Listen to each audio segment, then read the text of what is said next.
Hi guys! Welcome back to my channel, Evismar Vlog. For today's video tutorial guys, ituturo ko po sa inyo kung paano magbayad sa Sarisuki gamit ang GCash. So, yung iba kasi guys nagtatanong kung paano magbayad sa Sarisuki ng kanilang utang. Kasi guys, sa Sarisuki is online store app po siya guys na pwede kang mag-order online. Tapos, pwede mo siyang bayaran pagkatapos mong umorder. Lalo na sa mga CL. Kung mga reseller, sa mga reseller. So, ngayon guys, ituturo ko po sa inyo kung paano magbayad ng ating utang sa Sarisuki gamit ang GCash app. So, without further ado guys, let's get started.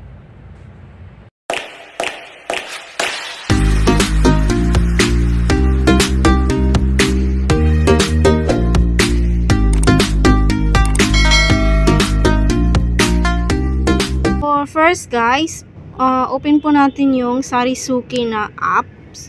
And then, as you can see here guys, meron po akong babayaran na utang. So, 478 pesos. So, yan po guys yung utang ko sa Sarisuki na kailangan kong bayaran. So, ngayon, babayaran ko siya through GCash. So, ituturo ko sa inyo kung paano. Step by step.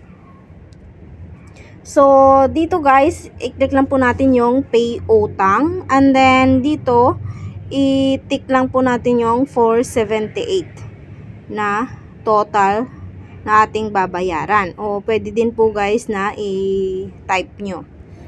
So, 478 and then, click natin yon and then, direct na po tayo sa processing. So, pag direct natin sa processing guys, ito na po yung makikita natin. So, dito may option po guys na pwede tayong magbayad sa GCash, Maya, credit card o debit card, tapos sa mga retail outlets like 7-Eleven at saka mga sa Cebuana. So, ngayon, ang option ko dito na gagamitin is GCash. Sa GCash tayo magbabayad guys. So, click lang po natin yung GCash options and then mag-direct na po tayo doon sa GCash. Pero bago yan guys, so kailangan po natin mag-login to pay with GCash. So dito, nandito yung ating number tapos i-click lang po natin.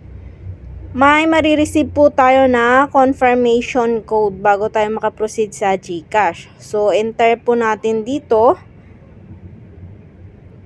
yung nare-receive natin na confirmation code. So, enter natin dito, then click next. Pag-click natin guys ng next, so ito yung makikita natin. Kailangan natin i-enter ang ating 4-digit PIN para makapasok tayo sa GCash. So, enter and then click next. So, confirm payment guys. So, nandito na tayo sa GCash. Naglo-loading pa. Wait lang po natin saglit. Para makaproceed po tayo. So, dito na po siya guys. So, ito na siya. Sarisuki Pay with GCash. So, dito guys, ang total amount na babayaran natin is 478 lang. So, bakit ngayon ang total ay 512?